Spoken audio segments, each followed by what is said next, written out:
In order to manifest, you need to understand frequency. As people, we always want to change our lives for the better. Whether it be money, relationships, looks, success, we all want better for ourselves in some type of way. And while some people are able to achieve these goals, most of the world can't seem to get there. The problem is in how we are taught that the world operates. Even some of the greatest and most powerful minds don't even know how it works. They're able to achieve their goals, but they can't even really explain to you how they did it.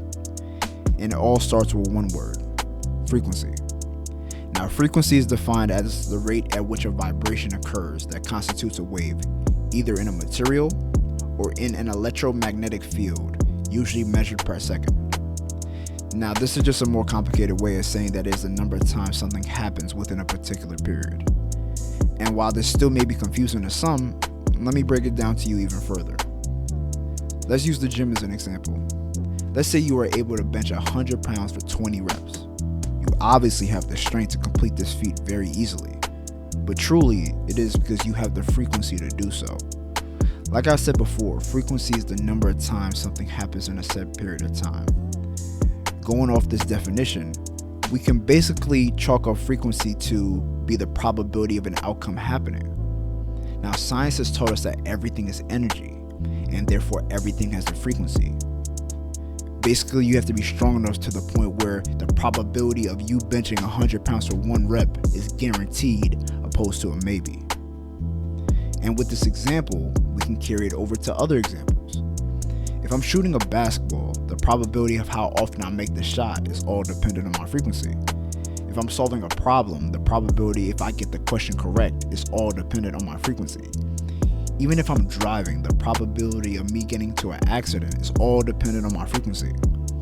This is all due to the simple law of cause and effect.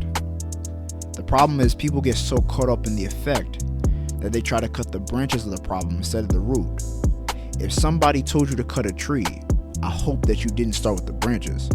You would obviously hack the bottom of the tree, which is the root, and then the whole tree collapses to the floor. You need to understand that everything in this world is the materialization of a thought in the past. I'll say it again. Everything in this world is the materialization of a thought in the past. In order for you to have moved the weight, you had to be at that frequency first. Then the effect was you completing 20 reps. You have to be what you want first internally before you can see the outcome. A good example that I want to use for explanation is WWE legend Mark Henry. Now, in his WWE career, he was referred to as the world's strongest man, which is a very bold claim, but in WWE not so much. Wrestling historically has always had big and strong men that competed. Mark Henry wasn't the biggest wrestler that WWE has ever seen. So what makes him the world's strongest man? Well, he would answer that question in 2002.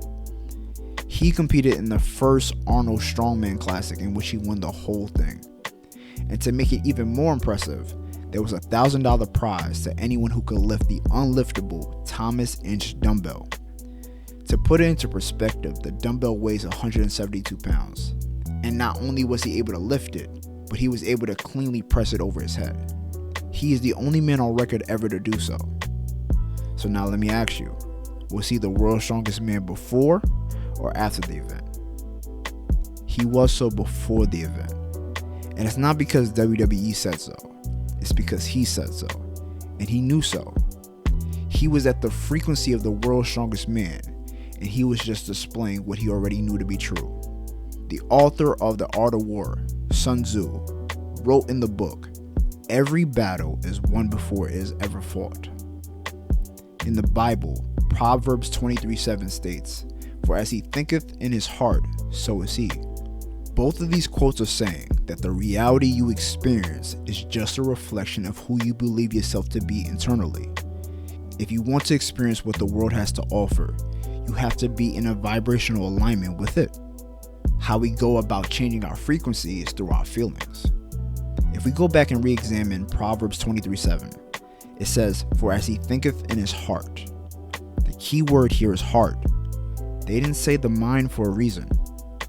The mind can be jaded with the ego, having a presence in the space. How we reveal our true beliefs is in our hearts. When someone takes a lie detector test, Their heart rate, blood pressure, breathing rate, perspiration, and sometimes arm and leg movement are all being measured. This is because all these elements are affected due to the emotions a person is currently experiencing. Words alone are fickle, especially when there's no emotion behind them. So don't say that you're going to do something. Feel it internally like it's already done. You have to understand that you're always creating your reality 24/7. And in knowing so, you should be mindful enough to shift your frequency for a more desirable experience, opposed to you having news, social media, and just negative people in general hijack your frequency for an undesirable experience. You can be whatever you choose to be in this world, but you have to claim the title first internally. Then you have to carry this title until the world materializes it and shows you what you already do. To close this, in one of my favorite animes of all time, Hajime no Ippo, Ippo's boxing trainer said, "Not everyone who works hard is rewarded, but all those who succeeded have worked hard." Here's my twist to it. Not everyone that felt they would win did so, but everyone who did win felt like they would. It's just inevitable.